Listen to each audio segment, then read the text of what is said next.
Hey y'all, if you heard me doing my breathing exercises before it came live, before I popped up, I was doing some. I was sitting here trying to breathe deep and just um, collect myself a little bit.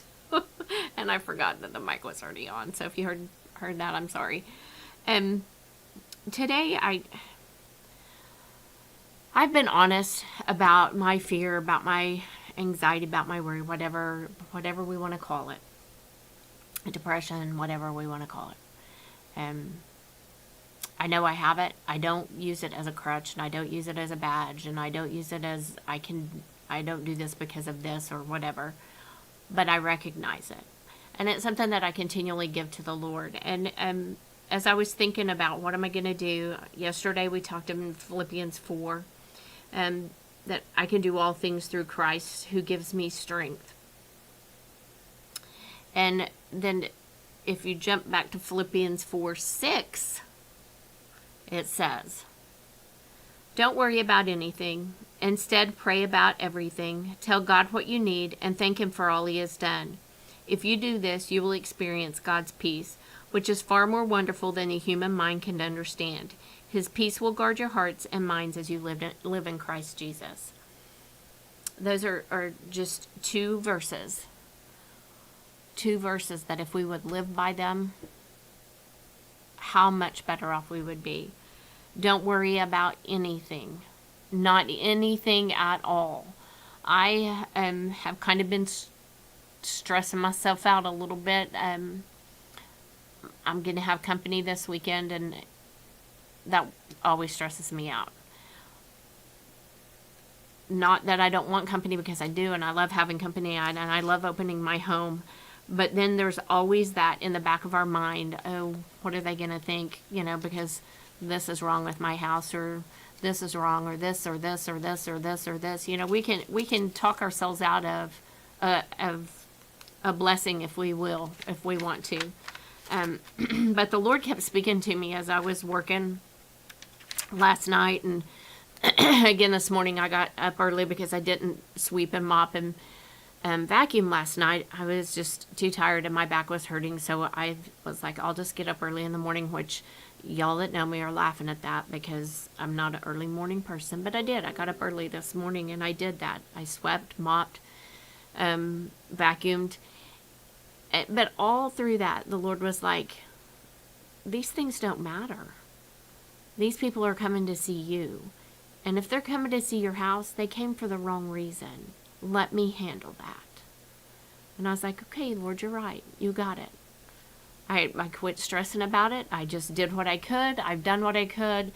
And when we will give Him everything, because as I was, and I have 2 spare bedrooms actually, and one spare bedroom is a box keeper right now. It used to be my craft room, but as I box things up, it's going in that bedroom, so there's just no room in there. And then I have a spare bedroom that I have just put clothes in and put clothes in and put clothes in, and I'm like, oh, Kelly, you got to get out of this habit of doing that. But I didn't even clean that spare bedroom last night. I was like, I'm going to bed. I slept in there last night because I changed sheets in my room and all of that, and I got a good night's sleep because of the Lord. Because He continually just kept talking to me. Just as I was talking to Him, Lord, and I was thanking Him last night. I was thanking Him for the company that's coming, because I don't get to spend any time with them. I don't get to see them very often. In fact, I hadn't seen this person in many years until his brother passed away, and then we saw each other again, and vowed to stay connected, because family is important, but it's difficult to stay connected sometimes when life happens. And so they were supposed to be in at like 11 something this morning, and they're stuck in Dallas, and it looks like they won't be here till after 7 maybe, or even then. So dinner plans got changed and everything is just rearranged, but I'm still just so thankful that they're going to be here. So I'm looking forward to that. But when we don't worry about anything, instead we pray about everything, we're giving God the opportunity to help us, because when we're worrying about it, we're not giving it to him. We're holding on to it and we're trying to fix it ourselves. We're trying to do everything through our own power. And when we turn it over to God, we get to use his power instead of our own. And his power is so much better than ours. So much better than ours. So we can pray about everything, tell God what you need, and thank him for all he has done. A lot of times we forget the thanking part. A lot of times we're like, oh, I got this all done. I got this all done. Yay. Instead of, Lord, thank you that you helped me get all this done. Because it's only by his power. When we're struggling to get things done and we get it done, it's through his power. And I'm so grateful for that. I am so grateful for that. If you do this, you will experience God's peace. But not only will you experience God's peace, you will experience God's voice. Because when you are in commune with him, when you are talking to him and he is talking back and you're going back and forth, he can talk to you better. He can tell you what he wants you to do. He can tell you, hey, I need you to go do this. Or, hey, how about you call so-and-so because you haven't heard from him in a while and maybe they're having a struggle. But when you're doing that, when you are praying about everything, you also have the opportunity to hear from God. And that's so important. It's so important because that's really all it's about. It's about a relationship, and that's all he wants. It's not about a religion. It's not about a bunch of rules. It's not about a bunch of... When you get in that relationship, he changes the things that he needs you to change. He changes the things that he wants you to change. He convicts you in the manner that he needs you convicted in, not somebody else. Not somebody else saying, Lord, please change my sister, my brother, my husband, my father, my mother. Please just change them. No. We need to pray for people, yes, but not for them to be changed because we don't like what they are doing or how they are treating us or whatever. Lord, help me to be able to do what you would have me to do and handle this situation in the way you would have me to handle it. Not change the other person. So, always give him everything. Lord, I lost my keys. I don't know where they're at. I've had to pray that prayer so many times. My kids laughed at me all the time. Lord, I don't know what I did with them. I do it here too. I do it all the time. I don't know where my keys are. I've lost my keys. Can't find my keys.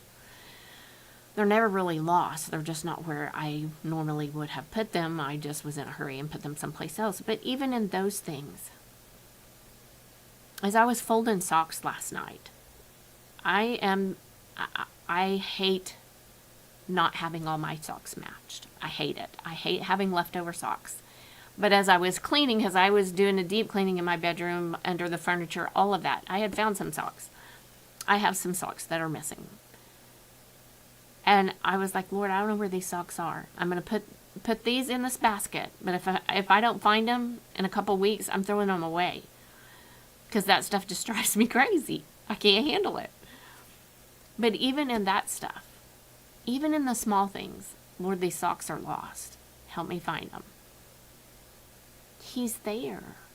Because that's how intimate of a relationship he wants with you. He wants that relationship with you. So I hope today you will feel his presence and you will just lay everything at his feet. Everything that you've bottled up, every fear, everything. And let him have it. And he will take it. And you will have the peace that you've never had before. Are you still going to get spun up sometimes? Yes, we absolutely are going to get spun up. We just can't, as human beings, we can't help it because of the world that we live in is so absolutely atrocious some days. But in that, you can still have the peace of God because he's guiding your words and your actions and your thoughts. That's what a relationship's all about. So I hope you have a great weekend. The weather seems like it's going to be nice. It was cool this morning at 5:40 when Stella wanted to go out. She didn't like not sleeping in the same bed that we normally sleep in, but I had changed the sheets and put a new fresh stuff on that bed for my company, and I was like, I ain't sleeping in that bed, so we're sleeping in this one. She just looked at me like I was crazy. So she was restless all night long. She didn't like it. So at 5:40, she woke me up at 5 o'clock, and I was like, it's 5 o'clock, Stella. We are not going outside right now. But I got up at 5:40 because I couldn't take it anymore. It was cool. But as the day's gone, it's gotten warmer. So it looks like the weather's going to be nice. Next chance of severe weather is on Monday, I believe. So get out and enjoy the weather. I know there's baseball, softball, all of the balls, all of the ball games going, all of that happening this weekend. I hope you guys have a great, great weekend. Come and join us Sunday, 9 and 11. I promise you the services have been, I don't even know how to describe the services. They have been amazing. The word has been amazing. The worship has been amazing. Our praise team is just doing a phenomenal job. And I know you can watch it from the comfort of your home, but if you can get here just to feel the Spirit move the way that He does, get here if you can. 9 and 11. We will be having children's church this week. I didn't think we were going to be able to, but we got it covered, and I'm thankful for that. Again, if you are interested and have ever thought about maybe teaching children's church, come talk to me. I need some more teachers. My teacher pool has sprung a leak, and they're gone, and so I need some teachers. If you feel like that's something that you might want to do, just come talk to me. We have to do a background check, and then we can get you plugged in. So if that's something you feel like you maybe been led to, let me know. Upcoming things, we are doing girls camp May 20th through 24th. It's going to be a week-long camp. They're going to learn all kinds of things. I have a self-defense instructor lined up. I have, we're going to go to the range one day. They're going to learn how to do some cooking. They're going to learn how to do some woodworking, possibly some car repair or car maintenance, learn how to change tire, all that kind of stuff. So girls 13 to 18, if you have a mature 12-year-old, just come talk to me. We'll talk about it, and it's not going to be anything crazy. We're not going to do crazy things, but it's going to be fun. So if you're interested in helping with that, I would just come talk to me. I need help. And we're going to feed them breakfast and lunch every day. I may need bus drivers to get girls delivered. So if that's something that you might want to do, might want to help, I'd like these girls to see how we as women can work.